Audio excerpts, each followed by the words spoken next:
Actually, the Kingdom of Uganda accommodated, I think, 80% of Banyarwanda in Uganda. For example, if a Banyarwanda called Gashumba was accommodated by a Muganda called Katumba, they ended up even adopting their names. Our people are being denied national IDs and passports on day in, day out. When you are denied a national ID, that's called indangamuntu. You are economically crippled. No Munyarwanda has ever been denied the right to vote in Uganda. Even the 2026 coming elections, they are going to vote. During elections, we are considered to be Ugandans. After elections, we are considered to be non-Ugandans. Greetings from Uganda. I'm Sally Nayombia, host of the Longform Podcast. My team and I traveled to Kampala for a week to meet not only Ugandan Banyarwanda, but also other Ugandans as well. Through my conversations with them, I want to showcase their diversity, their lives, and their challenges. Welcome to the Kampala Conversations. It's 4 conversations with 4 amazing guests. Hope you enjoy them. My guest this week on the Longform Podcast is Frank Gashumba.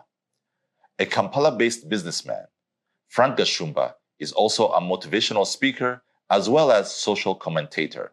We shall discuss his own journey, his lived experience as an ethnic Munyarwanda living in Uganda, the challenges the group faces, as well as his views on present-day Rwanda and Paul Kagame.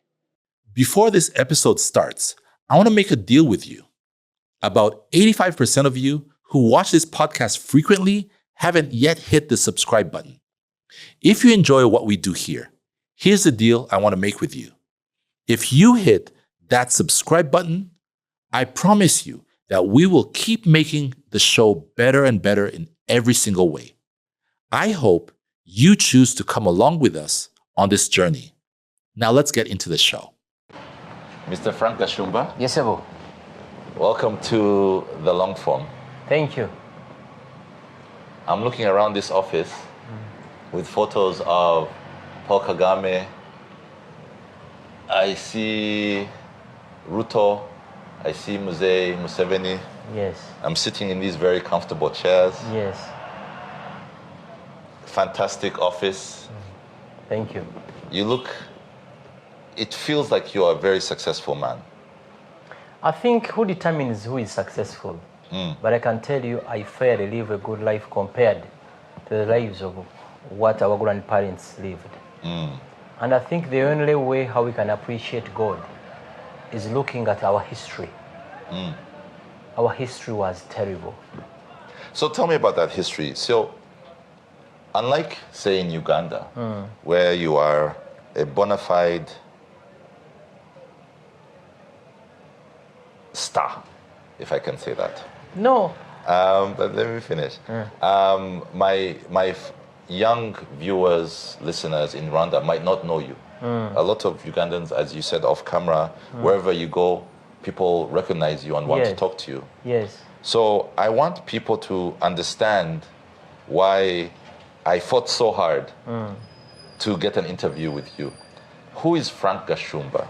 Actually, it should be you telling them why you fought so hard to get me, because anyway, I was born and raised in a small village called Villa Maria. That's in Masaka district, about 8 miles from Kampala. But my grandparents migrated from Rwanda in 1922. Okay. They were economic migrants. Basically, they migrated from Rwanda to Uganda for economic reasons. The way Africans are migrating to Europe, to US, to Canada for different economic reasons. So they did all dirty jobs in Uganda here to survive. Our grandparents were terribly poor to the extent that everyone despised them. Really? But they made sure that our parents go to school. I can tell you, my mom, she's still alive. My dad passed on in 2019. But she tells us, our grandmother, Sarafina, continuously she would remind them that go to school at least so that you can able read a billboard. For example, that if you are living in Kampala, you can know welcome to Kampala. And our grandparents instilled that discipline in our parents. Yes. My mother lives in Masaka. She can calculate any number without a calculator. And if you gave her 1 million shillings to run a small project, she will account for each and every penny. Fantastic. Yes, but the generation of today, without a smartphone, they cannot calculate a number. It's really interesting. So your grandparents leave Rwanda, economic refugees. Yes. Not refugees. Of course there were no refugees in those days. Yes. Yes. So, and I'm sure I've spoken to a lot of Ugandan Banyarwanda. Yes. And that was the story. Yes. Before the 1959 issues, political issues, Rwandans would move with their cows to look for pasture. They'd come back. Yes. You know, there was that free movement. Yes. There were no borders. There were no passport offices. Yes. So when your grandparents, and I'm just going to ask you if maybe your parents talked to you about them, when they reached Buganda, that Masaka area, yes.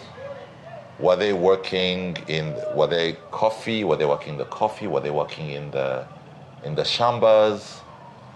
What was their life like? It depended to where they landed.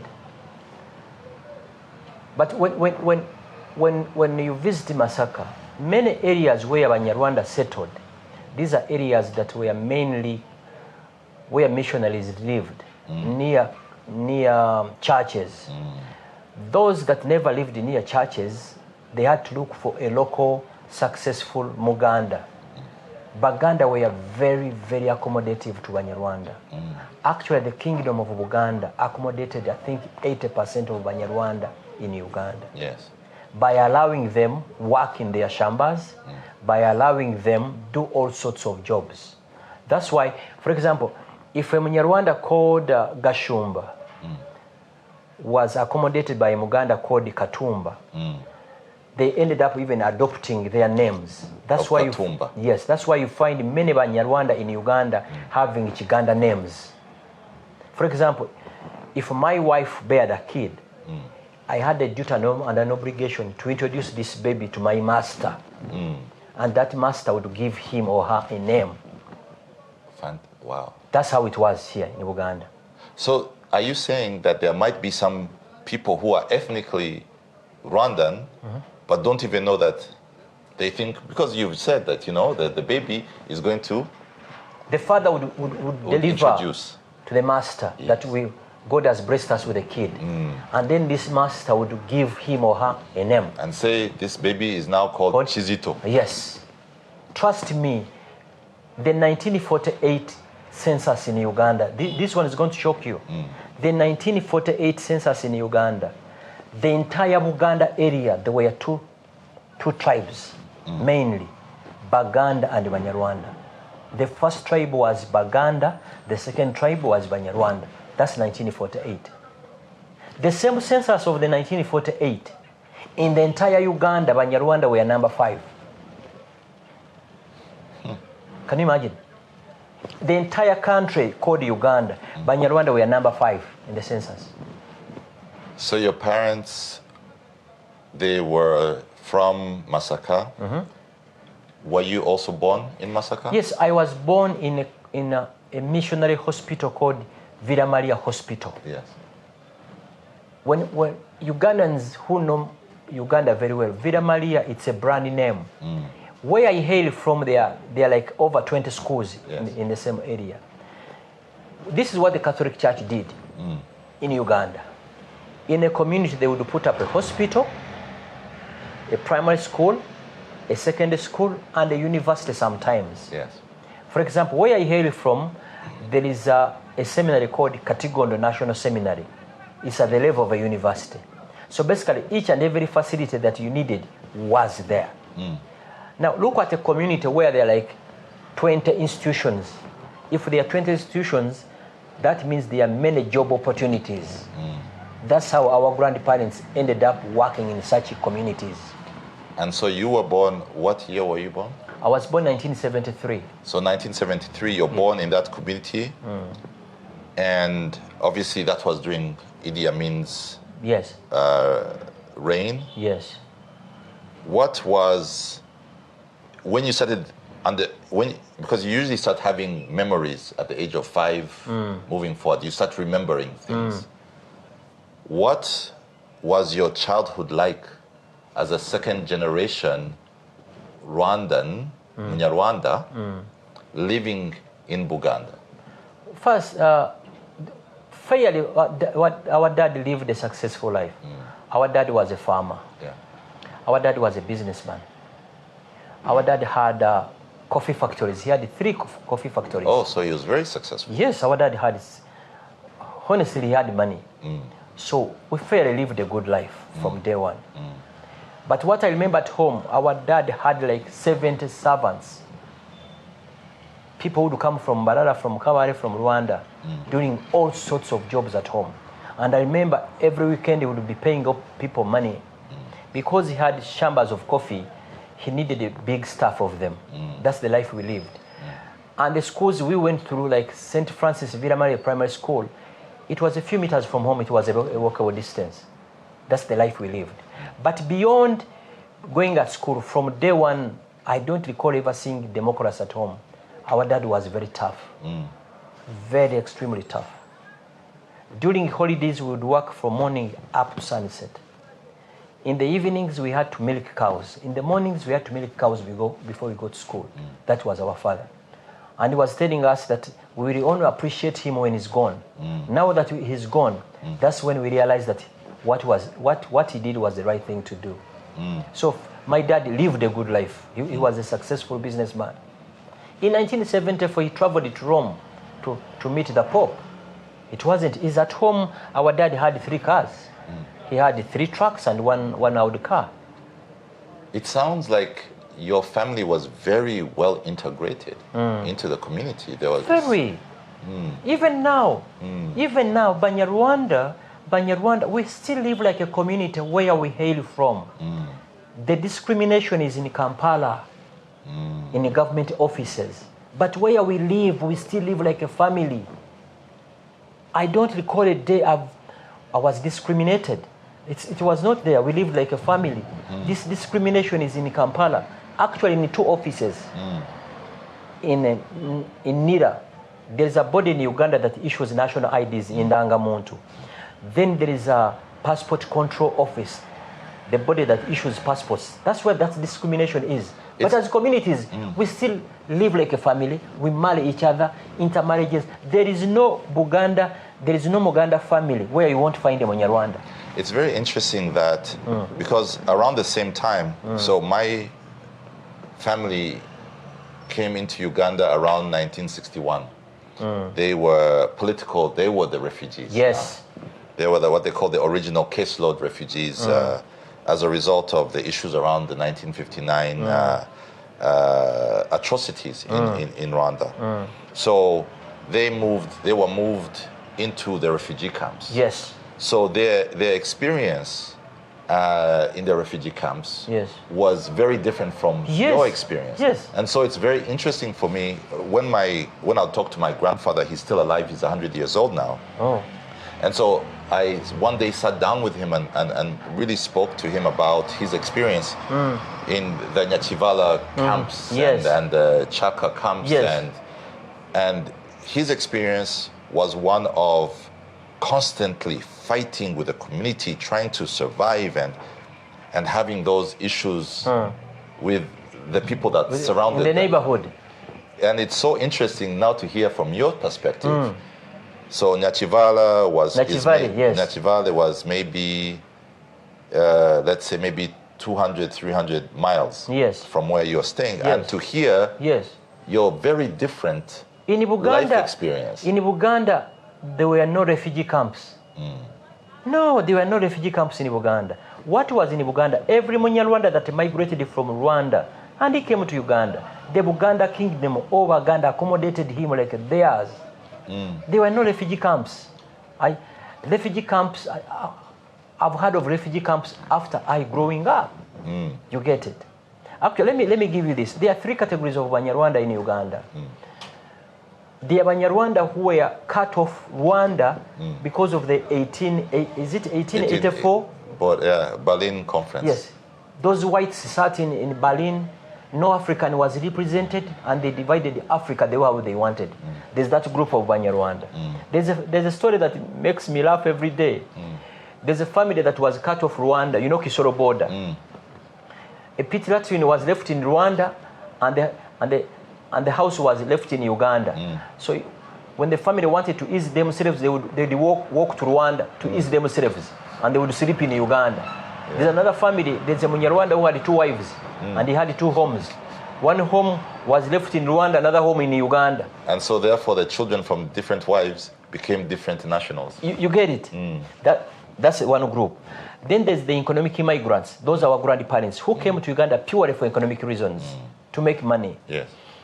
Then there is a group of the 1959s. Those are the poor refugees who came to Uganda because of those political turmoil that was in Rwanda. I think that's the group that consisted of the President Kagame's and the Regemas. You get it? Those are the ones who are being considered refugees. And they always tell Ugandans, 97% of that group went back to Rwanda in 1990. That's the core foundation that liberated Rwanda. The Gashumbas of today, from day one, we've been Ugandans. We love Rwanda, we support Rwanda, we love President Kagame beyond repair, but we are Ugandans. Yes. You get it? So it's very important that the viewers get to know this. A group that was cut off in 1884, 1885, a group that came to Uganda as economic migrants, and your grandparents who said, you what, come what may, we must go back to Rwanda. Yes. You get it? You know, you've become quite a prominent voice and taken a very strong position when it comes to agitating for the rights of the Banyarwanda ethnic group here in Uganda. Yes. So, what exactly are the issues that you're agitating for? Because the people back home might not even know all the challenges you're facing.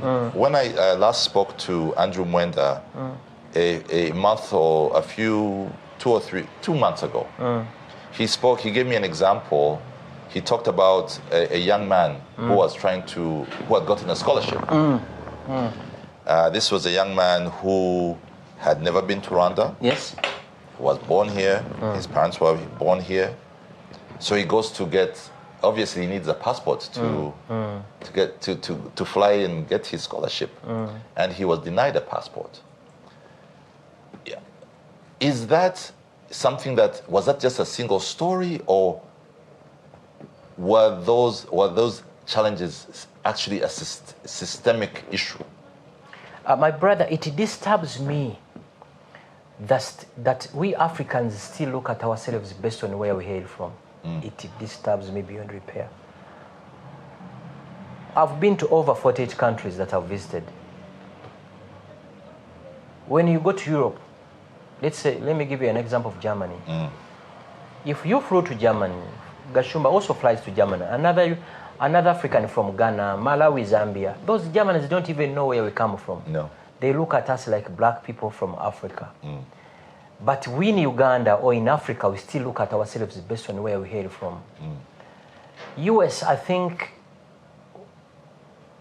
we may witness the first female US black president. So Americans can accept a black president. And they did accept it in 2008, Barack Obama.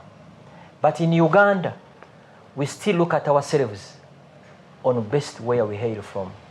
One of the things that I love about Rwanda now, what President Kagame did is to make sure that this business of looking at yourself by your tribe no longer exists. This is what's happening in Uganda. It disturbs me day in, day out. Our people are being denied national IDs and passports on day in, day out.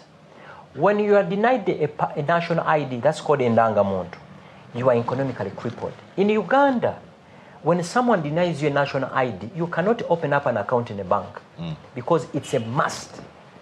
To open up an account in a bank, you must have a national ID. The same, you cannot buy a SIM card without a national ID. You cannot buy land and transfer it into your name without a national ID. Even government jobs, if a job is advertised, the first qualification, you must have a national ID. So our people are being denied national IDs day in, day out.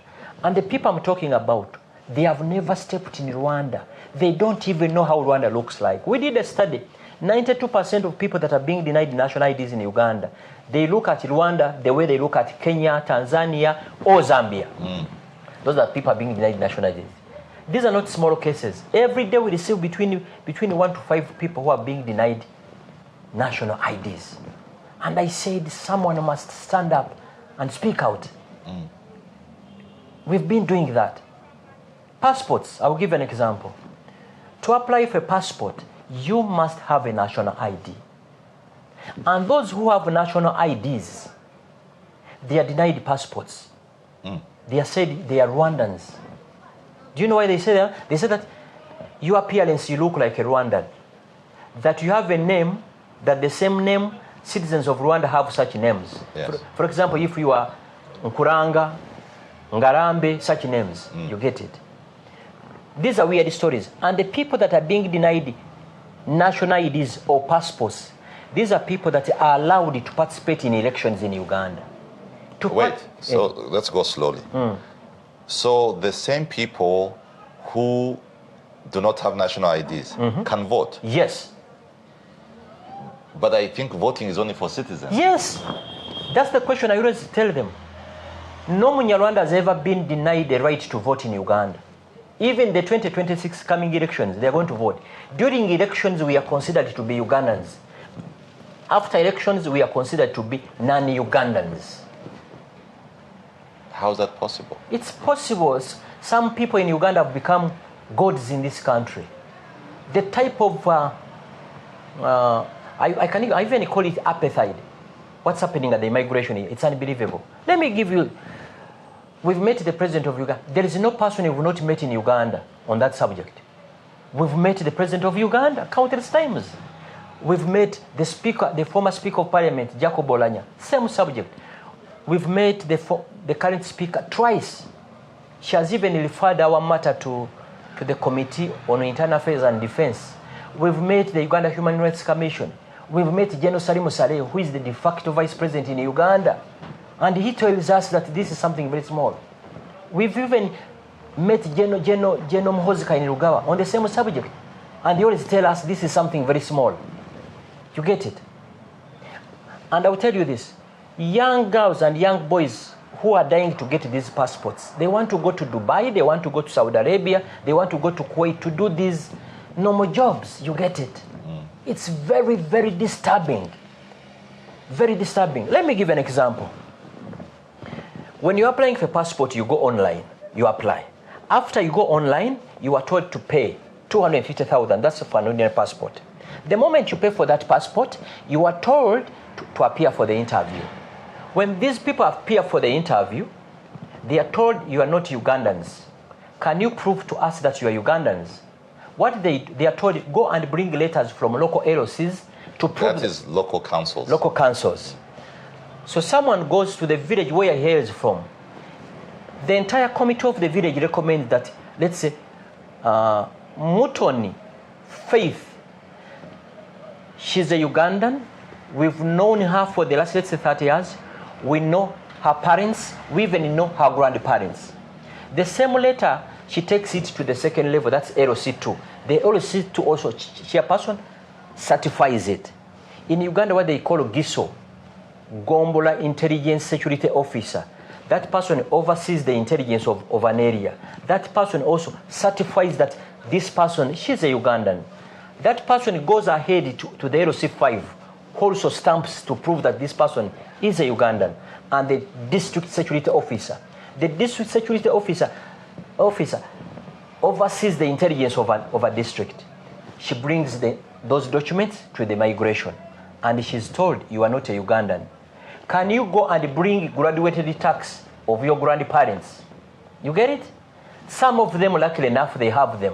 She brings them. After bringing them, she's told, the only option is to naturalize. Naturalize is buying citizenship in Uganda. To buy citizenship in her own country. Because some of them are desperate. We always discourage them from naturalization. Because I cannot naturalize, I'm a Ugandan. But some of them, because they are desperate, these are single mothers who want to go to Middle East to earn a living. She goes into the process of naturalization. You rather do a PhD than going into that naturalization process. Online, it's done online.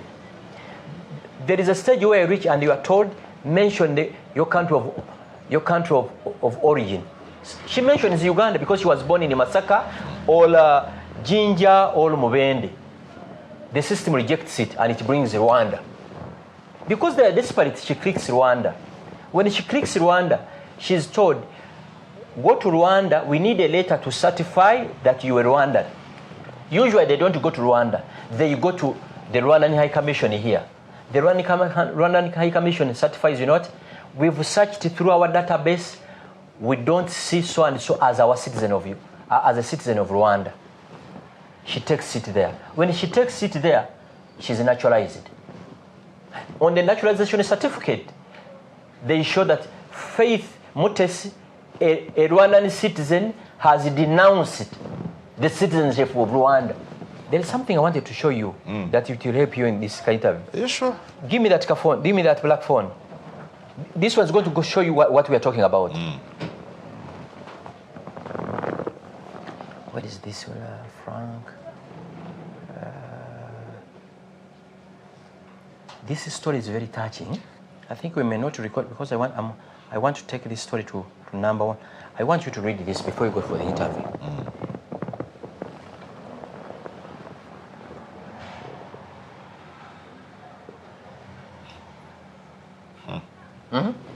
You've read it?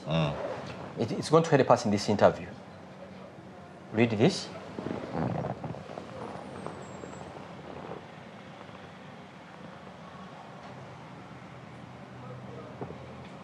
Clearly, the Rwandan High Commission has distanced itself. We don't know this person. But read this now.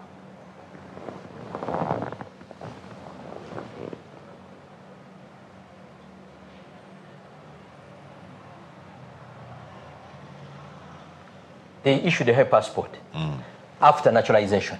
But when you read these documents, the Rwandan High Commission says... You want to continue the... Yes, it's very important. You are ready? So, this person, they issue her a passport. That they have issued a passport to a former Rwandan citizen. But this person has never been a Rwandan. Surprisingly, that same case, a week later, her sister was issued a passport without naturalization. Same parents. Same parents. See this level of impunity. And when you naturalize, the laws in Uganda are very serious. You cannot stand for some political offices. Of course. You get it? And for example, if she committed a crime, the court of Uganda can say, go and serve a jail sentence. After that jail sentence, you must be deported back to your country. But she has no country. She has no country. Our people have become stateless. It's very, very, very touching. You know, I'm going to ask you a question. Do you have a passport? Yes. Do you have a national ID? Yes. How did you get it? I got it because I stood up for my rights. And something you should know, there are many Banyarwanda who have passports in Uganda. There are many. The reason I'm asking that question is, you know, someone will look at you. You're a proud Munyarwanda. Yes. And they'll look at you and say, what are you talking about? You're talking about discrimination, but you run businesses, you have the national ID, you have all the trappings of citizenship. And they'll even say that the fact that your father ran a fantastic business and that now you are running a fantastic business and your daughter is also running a fantastic business, that you are a success story. You are a success story of integration and assimilation and even citizenship. So how can you, on one side, be complaining about discrimination, yet on the other side, you're living a life that is even better than many Ugandan, your fellow Ugandan citizens. Yes, but my brother, let me tell you this. My father first acquired his passport in 1974. It was Idi Amin who was the president. My mother first acquired her passport in 1978.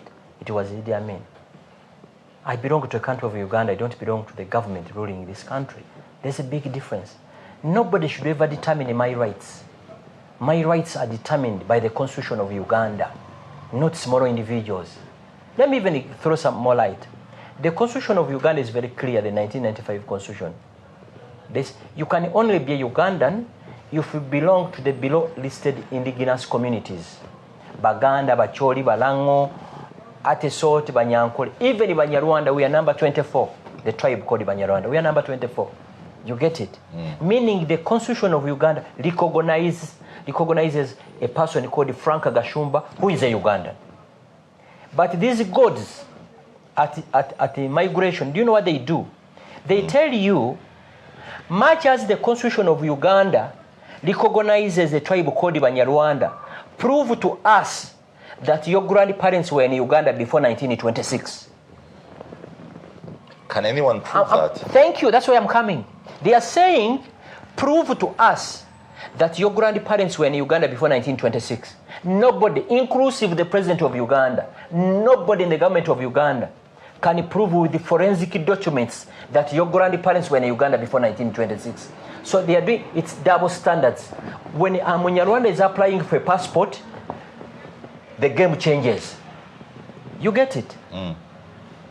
Because they say you can only be a Ugandan if you belong to the below listed ethnic groups. Listen, that existed in Uganda before February 1926. Now we are saying, those of you who are telling us to bring such documents, can you also produce them? They don't have them. Can I ask you a question? The people that call themselves Banyarwanda are not the only Kinyarwanda-speaking people in Uganda. There are those who also call themselves Abafumbira. I will take you there. So here's the question. Are the Abafumbira having the same passport issues? No. Ask me why. Because why? Let me tell you. Yet you're again, same language, same culture, same everything. Banyarwanda, when you say you were Munyarwanda, the mind of these racists automatically switches to a country called Rwanda.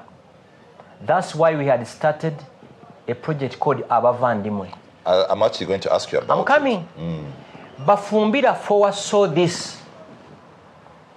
Banyarwanda from Kisoro foresaw this.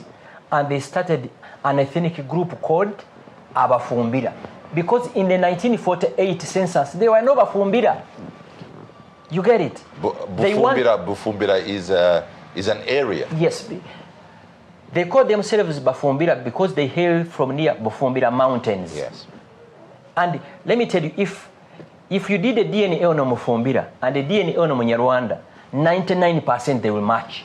Of course. But if a Munyarwanda went to apply for a passport and a Mufumbira went to apply for a passport, chances are 100% that a Mufumbira will be issued a passport and the Munyarwanda will be denied a passport. It's important. So then why don't all the Banyarwanda just call themselves Bafumbira? I'll take you there. It's very complicated. It's very complicated. The 1962 Constitution, the Obote Constitution, before Uganda got to independence, it is very clear that anyone who was found in Uganda on the 8th of October 1962, he became a Ugandan. That's the Independence Day. Wonderful.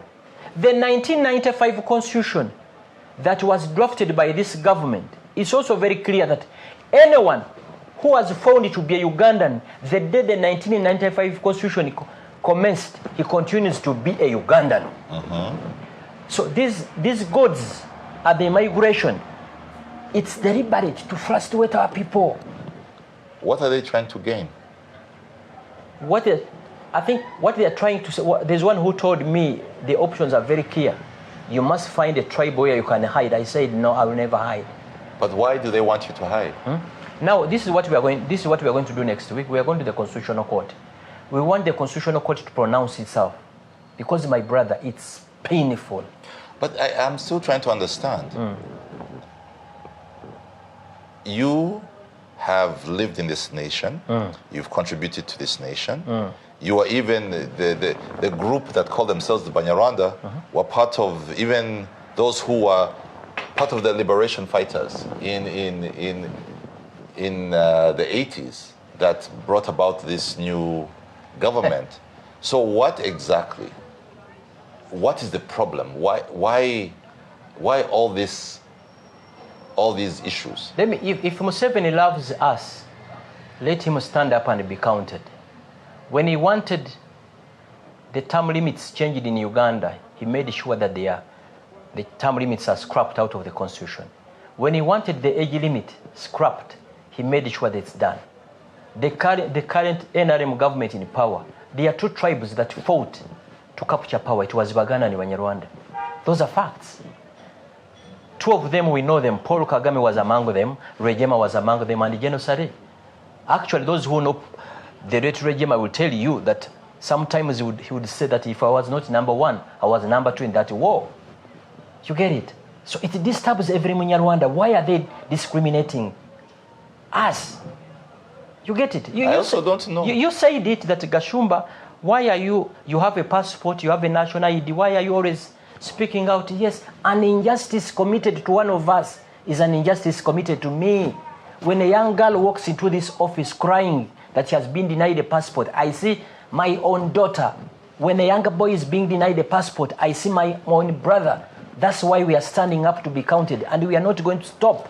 We want to be treated equally. Banyarwanda don't want special favors from this government. We are hustlers. If our grandparents managed to survive in Uganda, we can survive, but we need a level ground. Why is it that during elections we are allowed to vote? Do you know that we are the biggest number in Uganda? What do you mean? Banyarwanda is the biggest number in Uganda. We are over 12 million now. Which census are you using? We are comparing from the first census up to the last one. Because I know Ugandans who call themselves Uganda, but deep in me, sometimes they even make phone calls to me, Gashumba, you are my uncle. Those who are hiding in other tribes. Yes. I know many Banyankore. If a Munyarwanda decided to vote a Munyarwanda as the president of Uganda, he will become the president tomorrow. I know many Banyankore who are hiding. Who call themselves Banyankore names, but they are Banyarwanda. I know prominent, successful businessmen who have Uganda names, and they are Banyarwanda. Do they speak Kinyarwanda? Oh, no, many don't speak Kinyarwanda. So they don't know how to speak it, or they choose not to? No, they don't know. For example, Banyarwanda born in Uganda, I think 80% can't speak Kinyarwanda. Let me give you an example. Have you heard of a place called Iteso? Eastern In the north. Oh, we were shocked. We visited it. It was unbelievable. The day we met the Speaker of Parliament, the current Speaker So Teso is where Anita Among hails from. Yes. I was shocked. The day we visited the Speaker of Parliament, you know, our Council for Abavandimwe, the organization that I head, we are scattered across the country. So the day we met her, we decided, you know what, let's make sure that each region brings leaders. It was unbelievable. The Speaker was shocked. Those guys would speak Atesot and Runyarwanda. You get it? But Banyarwanda don't want to be treated with the gloves. They want to be treated equally. We pay taxes, we do each and everything. Is it maybe, because if you've said something that's interesting, if indeed you are 13 million people, that is a huge voting bloc. Yes. If I'm a politician, yes, I would not maybe want that voting bloc to be active. Can I tell you something? Banyarwanda think it's a sleeping lion in Uganda. The day it wakes up, it can determine what happens in Uganda. You get it? But surprisingly, Banyarwanda are so funny. They don't want to be treated like kings or queens. For them, they need to be treated like any other Ugandan. You get it? A national ID, if I need one, and a passport if I want to go to do business or do other things. So that's what we are fighting for. So we are going to the Constitutional Court so that the Constitutional Court pronounces itself. But it's already in the Constitution. It is, you know, it is in the Constitution. But according to our lawyers, Article 10 and Article 9 collide. What do they say? Article 10 says you can only be a Ugandan if you belong to the below listed indigenous communities. And Banyarwanda are part of them. We are number 24. Okay. You hear? That community must have existed in Uganda before February 1926. You get it? Now, this is where these people are hiding. That prove to us that your parents were in Uganda before 1926. But the constitution, it does not say that your family must have existed. They talk of an indigenous community. You get it? Now Article 9 says, anyone who was a Ugandan, the day they commenced the 1994 constitution, continues to be a Ugandan. It seems to me that this issue, this Banyarwanda issue, will only be solved because it's obviously the constitution is there. The supreme law. The supreme law is already there. It has pronounced itself. In daily life, Rwandans are part and parcel of every part of Ugandan society. Not Rwandans, you are confusing it now. I said Banyarwanda. Banyarwanda. I'm sorry, it's... Banyarwanda are citizens of Rwanda. Yes. Let me even clear this. Banyarwanda are citizens of Rwanda. Their president is President Paul Kagame. Banyarwanda of Uganda, even if you disagree with the President Museveni, for me I've disagreed with the President Museveni countless times, but I respect him as my president. You get it? Yeah. When I go to Rwanda, I'm a visitor. Now, like you've said, so sorry for my... No, it's very important that the viewers get to know the difference. Yes. So, the Banyarwanda are part and parcel of Ugandan society at every level. Yes. However, it seems that this issue has refused to be solved, and it will probably only be solved at the highest level, at the executive office itself. I don't think so. When you talk of the executive office, you are meaning the president of Uganda. Yes. But President Museveni is the president today. He won't be there forever, my brother. And that's what I was saying. I was wondering, do you think that if, obviously he has been president for a while, since 1986. He's had Banyarwanda since 1986. We're now in 2024. People are still agitating. Is it perhaps the truth that this issue will probably only be solved after another administration? And in the knowledge that this issue might only be solved by another person, is that why Mr. Frank Gashumba became such a mobilizer for what they call the MK team, the Muhoozi Kainerugaba team? Why are you thinking, hey, this might not work for us? Let me now look ahead, create a new... Partly. Yes. Let me tell you, one of the reasons why I deeply supported General MK and I still support him. That is for people who don't know him. General Muhoozi Kainerugaba happens to be the CDF. The CDF in our local languages here, or in our local terms, he commands the military. The military. And he happens to be the first son. And he happens to be a four-star general. One of the reasons why I deeply supported him and I will continuously support him, unless when he disappoints us, you remember the wrangle between Rwanda and Uganda. It was tense. I was arrested because of that tension. They would arrest anyone. Let me finish this. The tension was beyond. They would only arrest you because you called someone in Rwanda. CMI had become a dungeon. It was become the Guantanamo Bay. There was a guy called Brigadier Sika Simwe. Forget Kandiho. Kandiho was the face. But there was a guy called Brigadier Sika Simwe. He's the guy who masterminded each and everything. So it was tense. You know it very well that UPDF deployed forces at our side and Rwanda also deployed. many countries were involved. Countries that were involved to diffuse that tension. Angola, Kenya, everything don't turn out well. So General MK, as the son of the president, flies to Rwanda. He had a meeting with the President Paul Kagame. Within 3 days, the tension goes down. The border was immediately opened. You get it? But one of the tweets he put up, I remember, and I always remind him, he said that now that the border is open, his next assignment is to make sure that the issue of national IDs and the passports of Banyarwanda must be also solved. Up to today, it's not solved. You get it? So I partly supported him because of that. Because when two countries fight, you know the repercussions. That's why I always tell Uganda, as much as we have serious disagreements with President Museveni, we should plan and have a peaceful exit of him. Because if we don't have a peaceful exit of him, we can see Libya here, we can see North Sudan, we can see Somalia. So one of the reasons why I supported General MK was his role in reconciling Rwanda and Uganda. Do you know how many Ugandans fly to Kigali every day? Many. Do you know how many Rwandans fly to Uganda every day? Many. So how do we consolidate that? By making sure that we build confidence in Rwandans and Ugandans. Yes. Yes.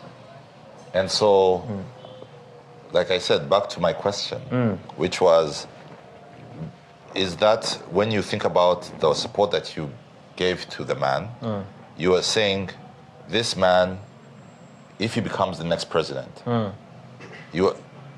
he will do something about the issues that we have. Is that really where, have you given up almost, it almost, you know, it almost seems like you are looking ahead. Yeah, I'm telling you, our next step is going to the Constitutional Court. We are not giving up. We are not giving up. We are going to the Constitutional Court. If the Constitutional Court doesn't fix this, no option is ruled out. We must stand up and fight for our rights. Now, what assurance do I have that General MK is becoming a president tomorrow? Over the weekend, he put up a tweet telling us that he won't be on the ballot paper 2026. Meaning 2031 is the next date, isn't it? And if President Museveni is still alive and kicking, even in 2031, he will pick up papers for nomination. That's what I can assure you. The message to you, Banyarwanda, simple. We should stand up, all of us, and fight for our rights. Nobody will fight for our rights. The rights, you must fight for them. We are not saying we should rebel and do weird things, but we must stand up and fight for our rights. Because Museveni has successfully demonstrated to us that he doesn't care about us. He doesn't care. I've met him countless times, and he tells me, this is something very small. It will be fixed. If it's something very small, why doesn't he fix it? Why doesn't he fix it? And there is this rubbish I always hear those guys at the migration, that we have arrested people from Rwanda who are trying to acquire Ugandan passports. For what? Some Rwandans come to Uganda to acquire our passports. If there are loopholes, who is to blame? Who is to blame? Fix each and everything. Make sure that nobody, unless we Ugandan, can acquire our passport. And even if someone acquired a Ugandan passport, does a Munyarwanda in Uganda has to pay price for that? No. They are Sudanese who have been carrying our passports. They are Nigerians who have been carrying our passports. You get it? By the way, something I forgot telling you. Before this national ID project, you wouldn't know this discrimination. Because previously, before 20, I think, General Rwanda started this ID project, I think, 2013. Nobody cared because you only needed a letter to go to a bank and open up an account, a letter from the LOC. You needed a letter from the LOC to go to MTN or Airtel to get a SIM card. But now that there's a national ID, that's where things started from overspilling. Yes. So you are the co-founder. Do you know how many cases I receive here? Of the Council for Abavandimwe. Yes. So, in Kinyarwanda, Abavandimwe means relatives. Yes. Brethren. Brethren. Yes. So, who exactly are the Abavandimwe in this case? There are many. Now, before I can answer you, Ugandans who are being denied passports, many of them, imagine a young boy who has just finished Makerere. This is very weird. A boy who has been in Makerere on government. As a citizen of Uganda? Yes, being sponsored by the government of Uganda. The government of Uganda does not sponsor foreigners. To be on government, you must be a Ugandan. He has been in Makerere or Chambo on government scholarship. This person, luckily enough, he has secured a scholarship to do his masters in Germany, in Switzerland, in the US.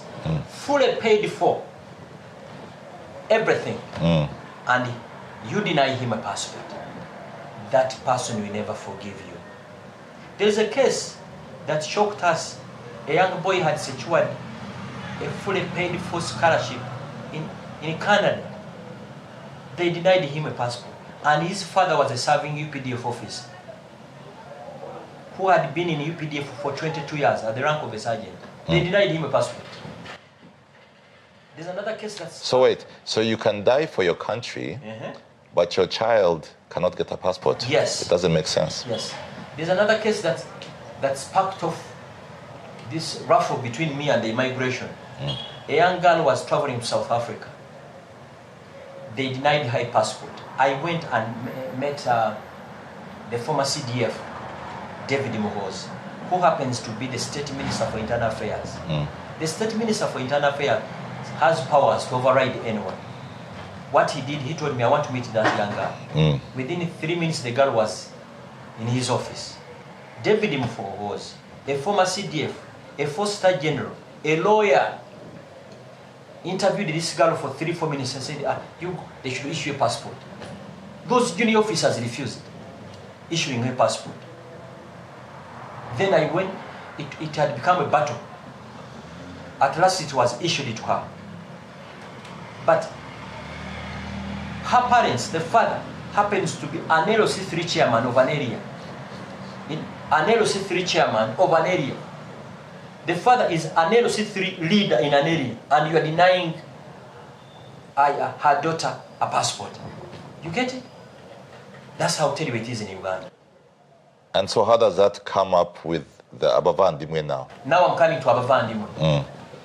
I will need like 4, 5 minutes or 10 to explain this. Because of this discrimination, we did a research. We paid a private company to find out the perceptions of Ugandans towards Banyarwanda. 79% of people that were interviewed, they believe when you say you're a Banyarwanda, you are not a Ugandan. Because there is a country called Rwanda. They believe a Banyarwanda must be a citizen of Rwanda. Where we are seated here, we had a meeting that lasted up to midnight. And we said, what do we do? We said, you know what? How about coming up with a new name? So you're trying to rebrand? Rebranding. The way Bafumbira did it. Because Bafumbira comfortably live in Uganda, they are Banyarwanda, but they changed it to Bafumbira. Then we said, those days Facebook was still on, that which name bonds a Banyarwanda? For example, if I went to Jinja, if I went to Mbale, if I went to Mubende, for example, if you were walking on the streets of Kampala and I said, Abavandimwe, will you turn back? Of course. Then I went on my Facebook and my Twitter account and posted Abavandimwe. The following morning on my Facebook page, I had over 300,000 likes. Karame saying, you know what it means. Then we said, you know what? I think let's pick this Abavandimwe. We went to gazette that name. They refused, telling us we can only gazette it if you take it to Makerere and they tell us what it means. You may be gazetting a terrorist group. Then we went to Makerere and they translated into brethren. We took it to Uganda Registration Services Bureau and it was gazetted as Abavandimwe. Then we said, you know what we do? Let's make a press conference and tell Ugandans what we think is very right. But previously, me, Frank Gashumba, I belonged to an organization called Omubano. Omubano, it was an umbrella body that brings together all Banyarwanda in Uganda. But we realized that they were so dormant, they were so silent, you would hardly hear their voice. For example, the rift between Rwanda and Uganda, I don't recall any one of them ever coming out to speak about it. That's why I abandoned the Omubano, and I have their lifetime card here. So we started Abavandimwe.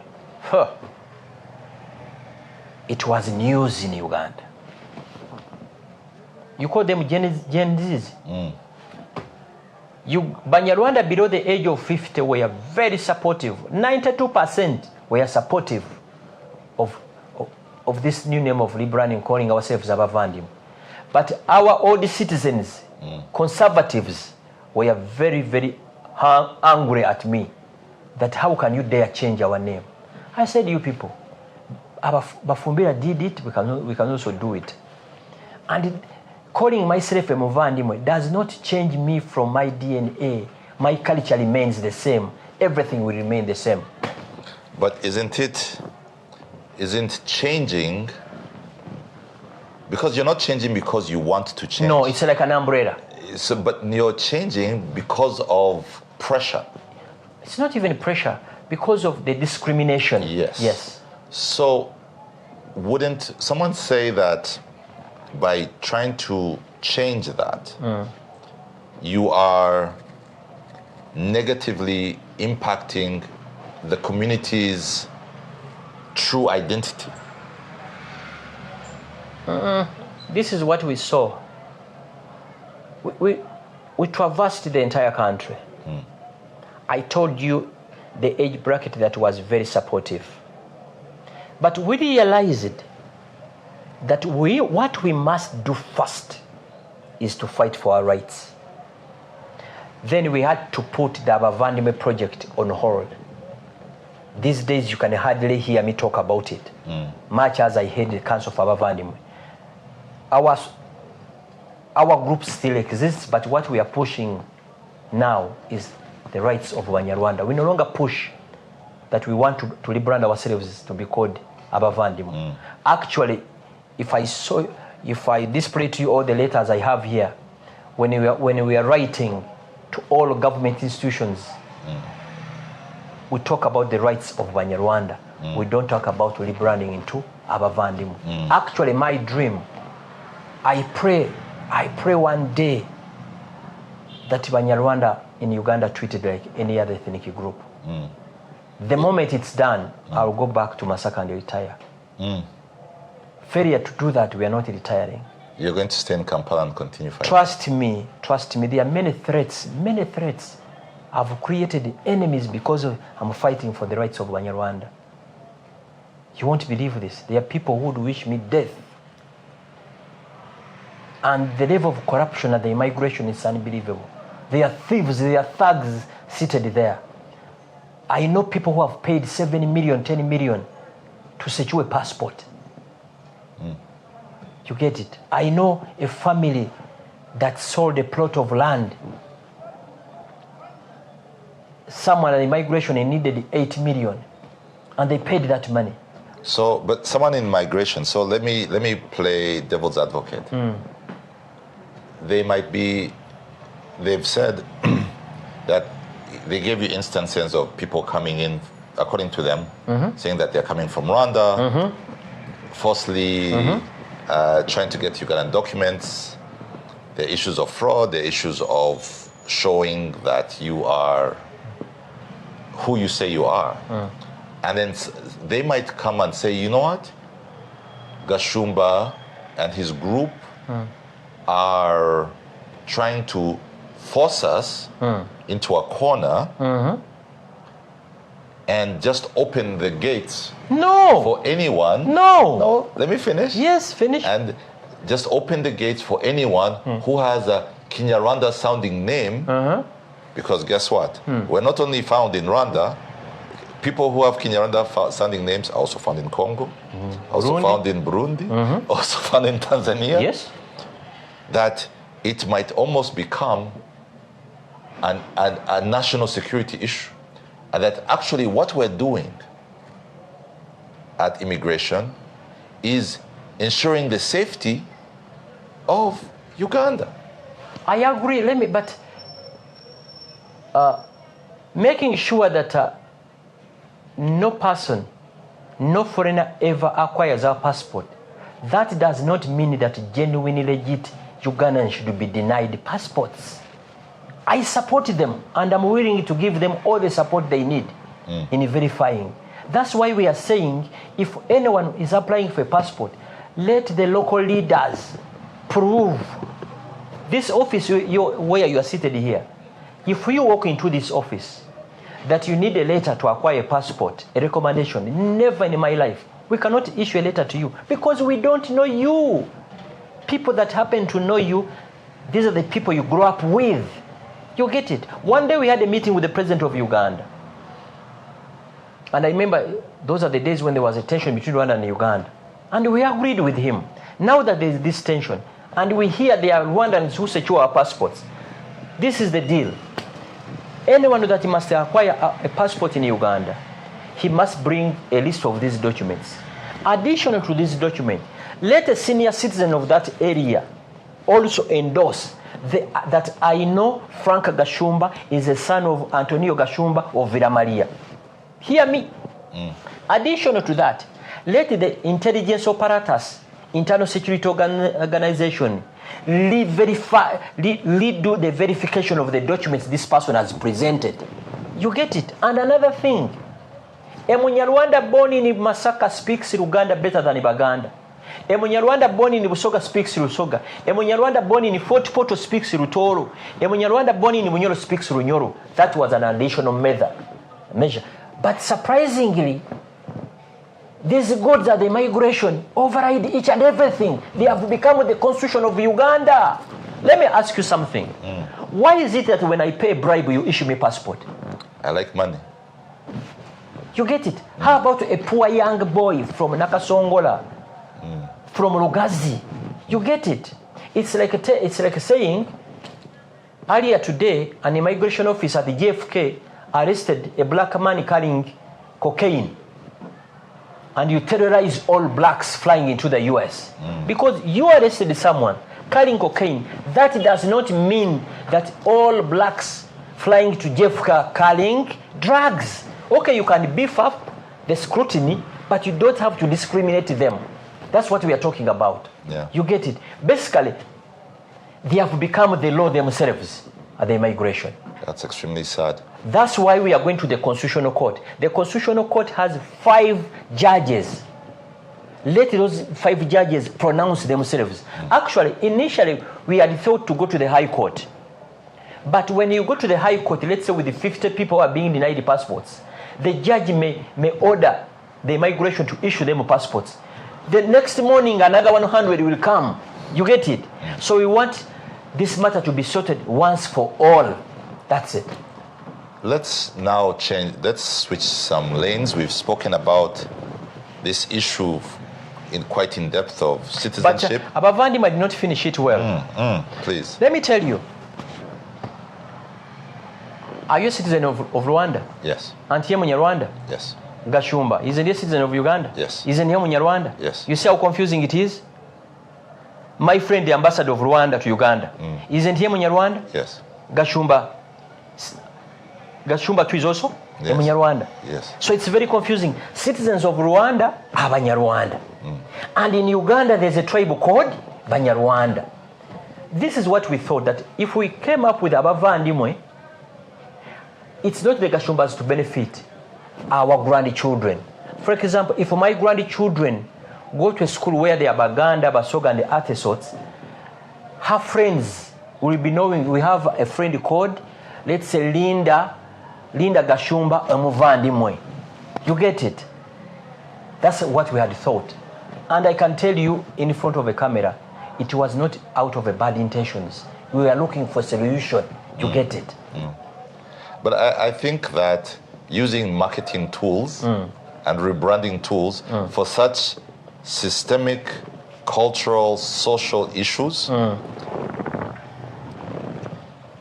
is almost painting over something that is broken. You know, they say, you know, there's a saying in English, it's like putting lipstick on a pig. You know, it will remain a pig. I agree, but because then they'll change the. Are there Banyarwanda in Tanzania? Yes. How are they called? I have no idea. They are called Abahangas. Oh. Are there Banyarwanda in But Congo? then who called them that? They secure the local name. Did they secure it, or did other people call? What do they call themselves? They call them Abahangas. They even have a radio station. Do we have a Banyarwanda in Congo? Yes. How are they called? Depends. Depends on the area. Yes. There's a Banyamulenge. But the Banyamulenge don't call them. Very often they don't call themselves Banyamulenge. They call themselves what? They could call themselves Batutsi. Some call themselves all sorts. Barundi. There are areas in Congo, in Eastern Congo, where Banyarwanda live. That one I know. There are many places, and there are areas where Banyamulenge live. Actually, that subject was brilliantly discussed by Nyerere, the former Tanzanian president. You know, Congolese wanted to expel Banyamulenge, and Nyerere told them, it's the Germans who sat in Berlin who made these demarcations. That's how they ended up being here in Congo.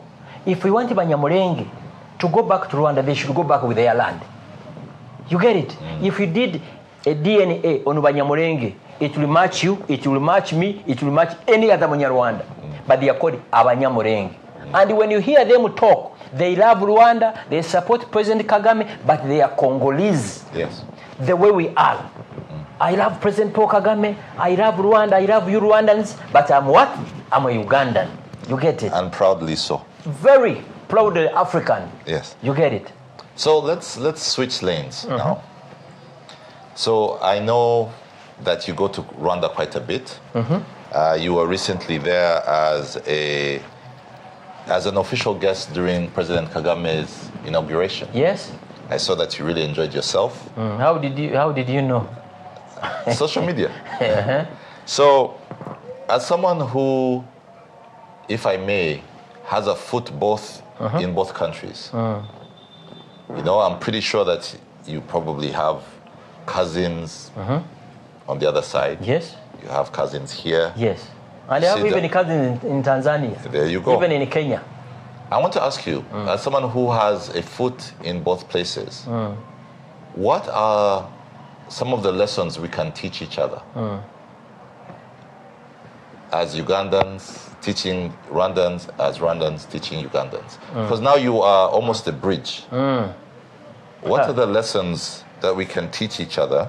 First. And what role can Ugandan Banyarwanda play in bringing together the communities of both countries, especially when you look at the context, as you said earlier, there were tensions. Yes.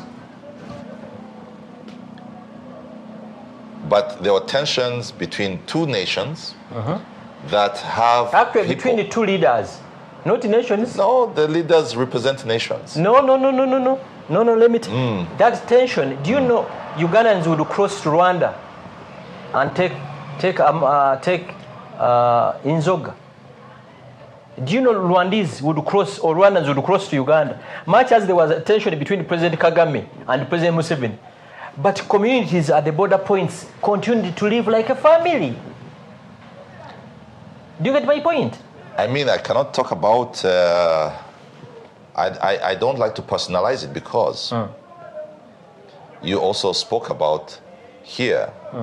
It wasn't the leader of Uganda who arrested you.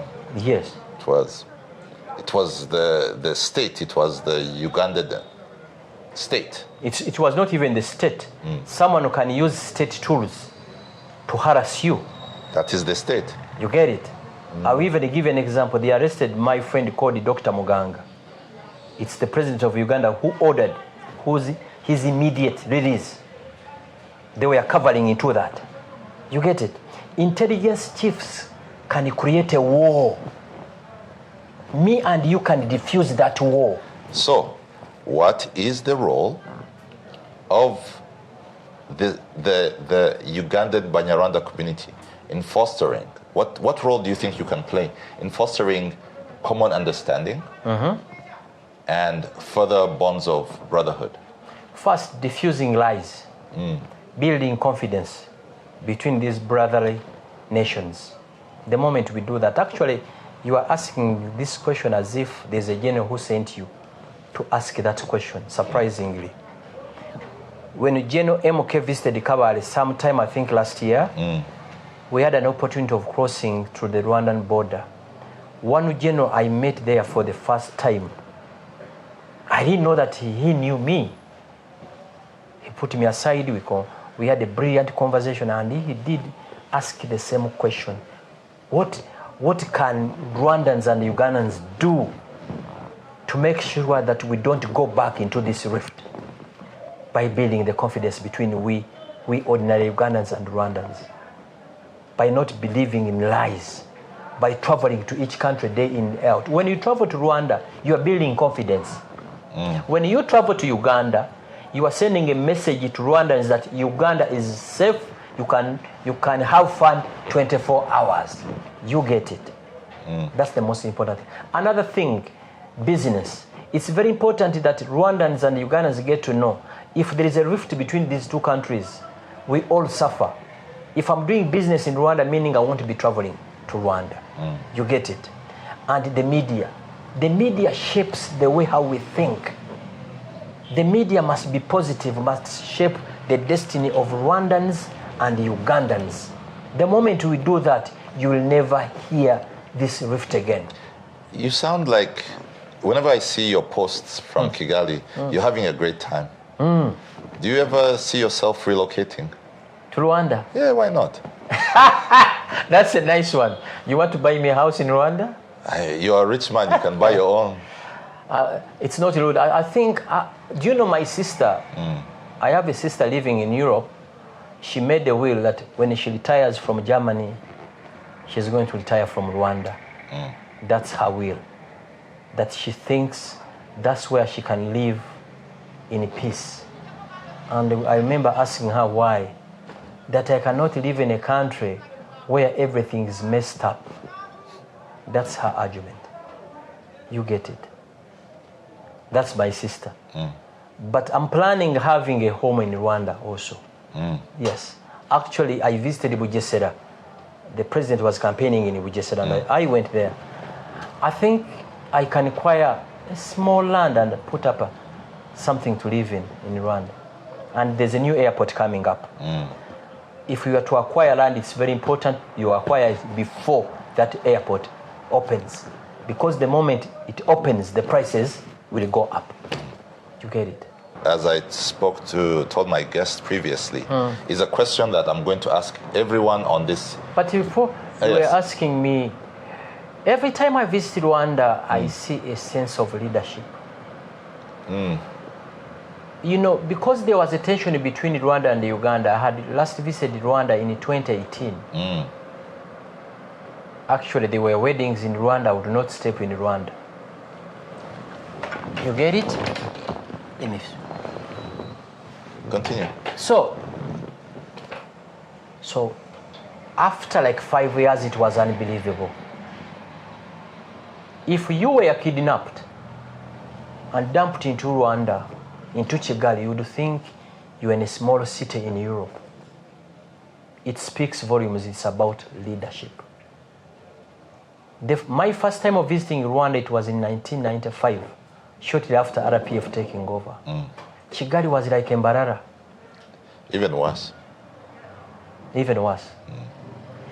So when I fly to Rwanda, I arrive at Kanombe Airport at 3 a.m. The sense of customer care, the sense of service delivery, driving out of Kanombe to Kigali, functioning traffic lights. My brothers, the border riders, how they called in Rwanda? Taxi moto. Taxi moto. None of them can override a traffic light.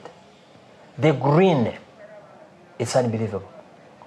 No one thought that President Kagame, who took over the struggle at the age of, I think, 33. I think it was 33 or 34. You know, shortly after the death of General Rejema, President Kagame was in the US. He had to return and take over RPF. And I hear the morale was so down. 4 years in the bush. They took over government and they have transformed Rwanda. It's unbelievable. I attended the swearing ceremony.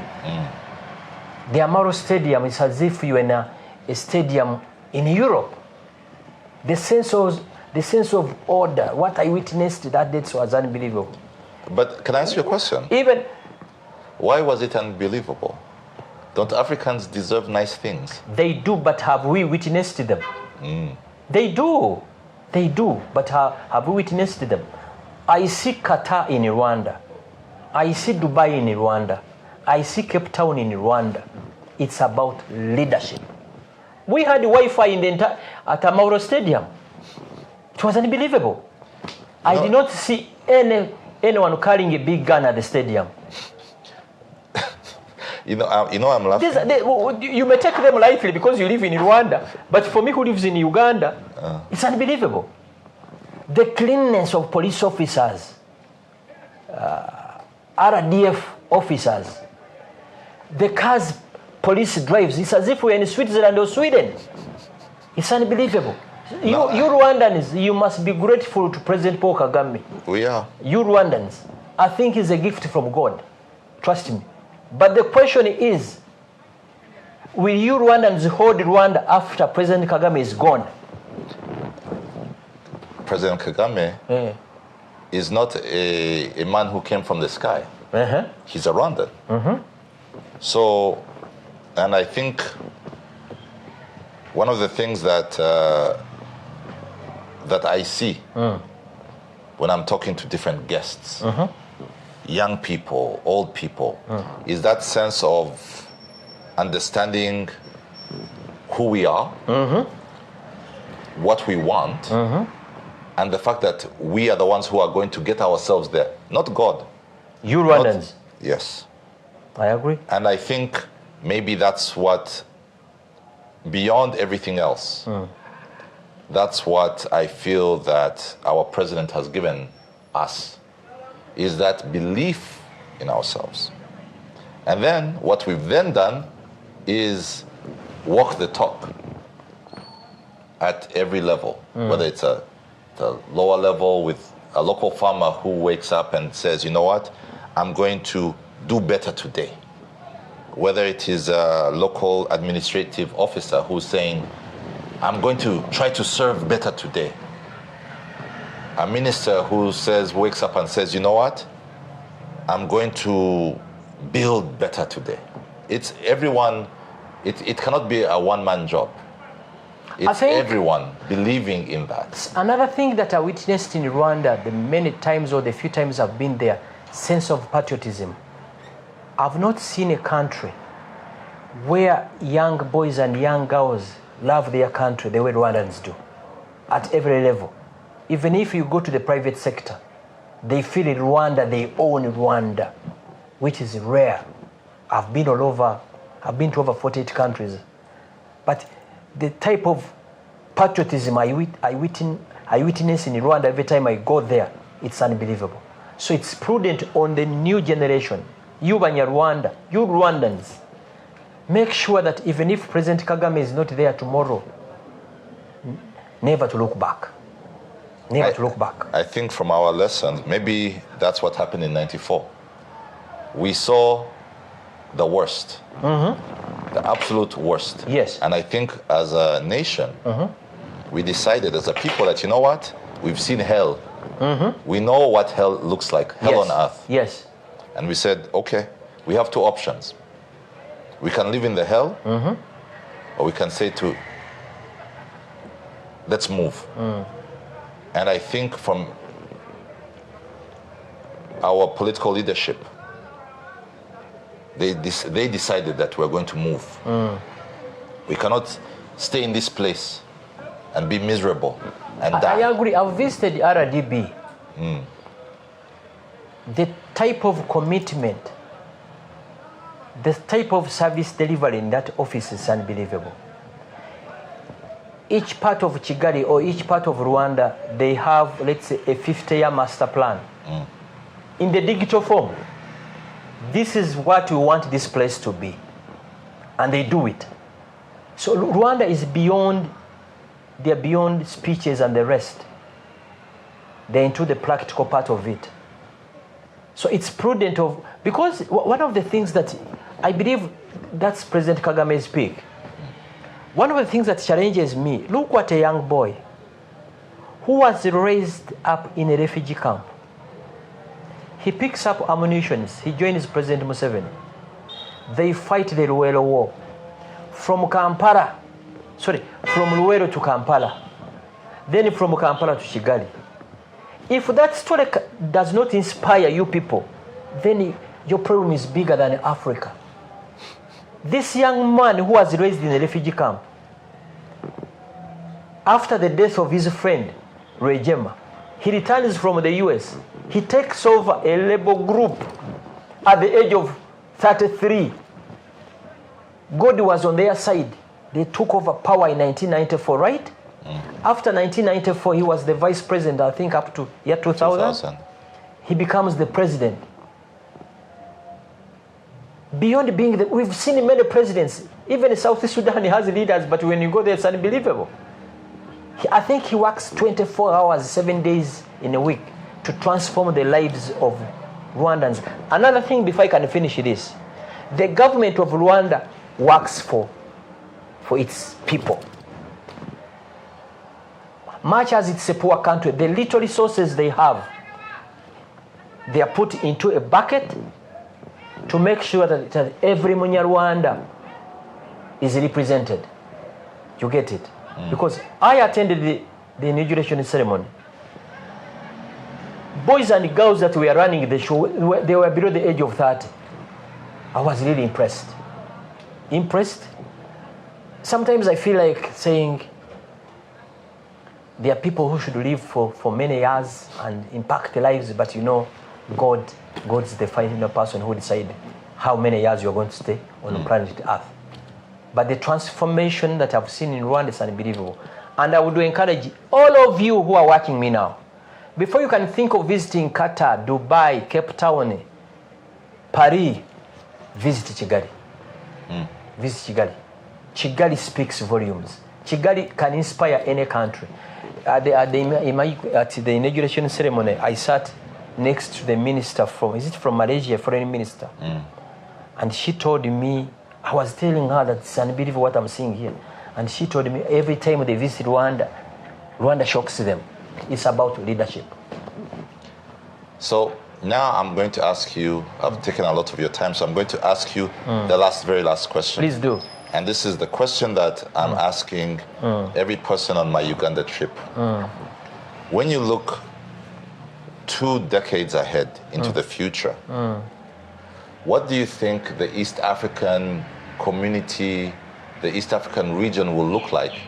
And in particular, what do you think Uganda will look like in 20 years? I think we should look at ourselves like East Africans first. Because you may be having products in Rwanda and the market is very small.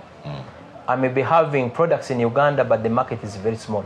Let's look at the East African market. Actually, I don't believe in these borders. These borders should be no more. Let's look at East Africa. What can Rwandans sell to Uganda? What can Ugandans sell to Kenya? Why would Kenya import eggs from Brazil?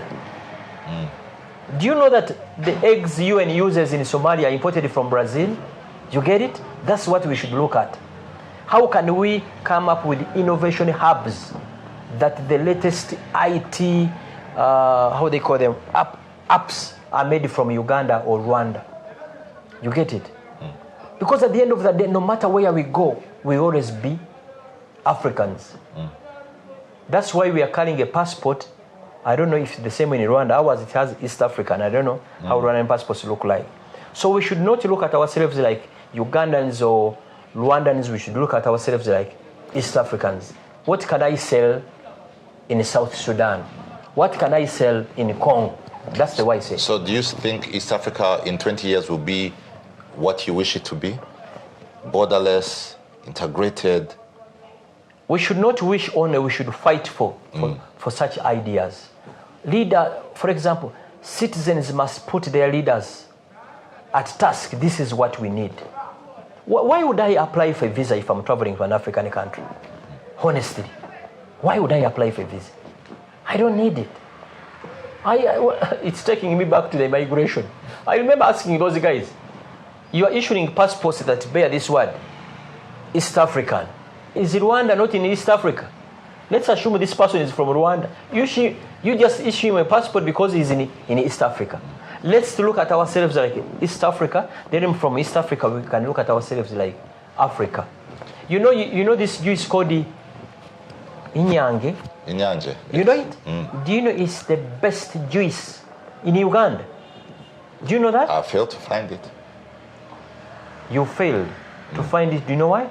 Meaning you must upstep. I need to go to better places. Not to better places, meaning your production must be low. In Uganda, we have a mineral water called Rwenzori. Even if you go to the smallest part of Uganda, you're going to find there that water. That Inyange drink, friends who always commit from Rwanda, I always tell them, can you bring me a box or a carton? You get it? How can Ugandans get to know that the best juice ever is made from Rwanda? You get it? And another thing that is very important, we must manufacture products that are at the international standards. So that milk made in Uganda or in Rwanda can be served in Emirates, in KLM, or those Air Malaysia and the rest. Failure to do that, we shall remain local peasants. Uganda in 20 years. What do you think Uganda in 20 years will look like? Honestly, I'm very worried. I'm very worried. I pray that there is a smooth transition of power in Uganda. If I don't see that, I'm worried that we may go to Libya or Northern Sudan. Really? Yes. Because Ugandans are hungry and angry. Many Ugandans thought that President Museveni would retire yesterday. You get it? These are facts, what I'm telling you. These are facts. Ugandans are very worried. Because all over the world, presidents that have overstayed in power, if they don't exit in peace, they leave a mess. That's what happened in North Sudan, in Libya, and Somalia. That's what I see in Uganda. And I know many friends who are buying houses in Kenya, in Rwanda, in Tanzania, in Dubai, as a plan B. That's what I see here. That's why the Gashumbas who are supporting General MK, who still even support him, wanted the President Museveni to retire in 2026. Actually, the day he retires, I think should be public holiday in Uganda. We send him to Chisozi with all the love he wants. Give him protection till he leaves planet Earth. But I don't see that. These are facts that I'm telling you. Much as you see Ugandans happening everywhere in bars, they don't know what's happening. You get it? That's what I see. You've left us with a lot of things to think about. Very. These are facts because the Gashumba you're seated with, I've had an opportunity of meeting. There's no person in Uganda. I meet the poor, I meet the privileged, I meet these senior police officers, army officers, ministers, politicians. I know how they think. You get it? I know how they think. The best present General Museveni can offer Uganda is to retire when MK is still strong.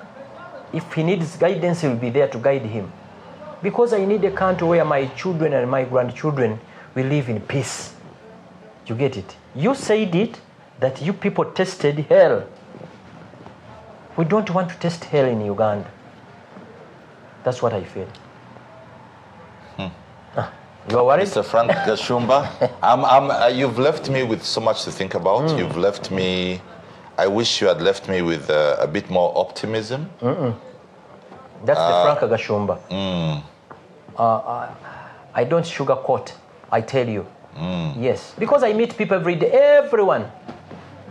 There's no optimism. No, I don't see it here. Trust me, I meet people from all different levels. And surprisingly, These young boys and young girls, the Gen Z's generation, they don't even know that within a blink of an eye, something can happen. People are hungry and angry. During the tension between Rwanda and Uganda, I remember the president of Uganda saying, nobody in the government should ever comment. It has to be him, because he knows if there is a rift, what can happen. You get it? So if you love President Museveni, you love Uganda, you love East Africa, the best thing he can do is to retire in peace. He has done what he can. You get it? He cannot be the president forever. That cannot be. You get it? You get it? Serve and go, because history will exonerate you. If you don't serve and go, you'll even spoil the good things that you've done for the country. Look at Kampala now, how it looks like. You get it? So I'm sorry that my closing remarks are so disappointing, but these are the facts. If we want lies, don't look for Gashumba. If we want facts, this is what I feel. You get it? Thank you so much for your time. Nice. It's nice meeting you again. My greetings to the people of Rwanda. We love you people. God, you should every day wake up, say a prayer and go and hustle.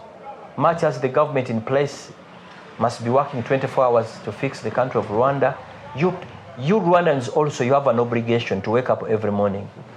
And I like President Kagame's stance on these fake pastors and prophets. Mr. President, sir, thank you so much. Those thugs, those lumpens are in Uganda, looting from the poor. Someone telling you that he speaks with God, on which frequency? So, the decision he made in Rwanda, it's as if it was made in Uganda. He trended it the entire week. Sure. Yes. You want a miracle in your life? Wake up every morning, say a prayer for 3 minutes, go and hustle. If prayers were to transform Africa, Uganda, Africa would be like Europe. Africans pray from morning up to sunset. You get it? Are you a Christian? I call myself, I believe in the higher power. Wonderful. Do you believe where Christ was born? Do I believe? Okay, what do you read? They say that he was born in Israel? In Bethlehem. Where is Bethlehem? Today it's in the West Bank. Wonderful. When Israel is attacked, do they pick a Bible? No. They pick the best weapons ever. Where Jesus is born. But in Uganda, a pastor will tell you, you have challenges, pick up a Bible and pray. In Uganda, when a pastor needs money, he will collect money from you. When you have challenges, he will say, let's pray for him. When he needs money, he picks money from you. You get it? So President Kagame, thank you so much. Don't allow those thugs to build what? Headquarters in Rwanda. You get it? He trended in Uganda everywhere. Because in Uganda we have pastors, we have prophets, we have apostles. The only title we don't have now is the Pope. These are thugs, these are criminals who are looting from the poor. You get it? You get it? In New York, in London, in Paris, how many churches are there? Only the historical ones. Beautiful. Me too, I'm a Christian. I go to church every Sunday. 1 hour. And I go back home. Because if prayers were to solve problems, we wouldn't be having wars, diseases, famine in Africa. Because Africans pray Monday to Monday. In Uganda, there's what they call a morning glory. Between 6 to 7, disturbing Jesus early in the morning. There is lunch hour, disturbing Jesus. There's at night prayers. When do you work? You get it? When do they work? There are pastors here who will tell us they even cure cancer. And those pastors, when they get sick, they go to hospital. They fly to Dubai, they fly to London, they fly to Germany. During COVID, there's a pastor I met who was covering himself with 5, how they call them? Masks. Masks. You get it? A person who is telling you he cures cancer, he fears COVID. You get it? There's the one who told us that he can make the lame walk. I said, let's go to Mulago. They are lame people who are knocked down by the motorbikes. Yes. These are thugs. They should be locked up. You get it? So thank you so much, my brother. Thank you so much for joining me. This was extremely interesting. If you enjoyed the conversation today, share your thoughts with us on our social media platforms. You can find us on Twitter, Instagram, and TikTok.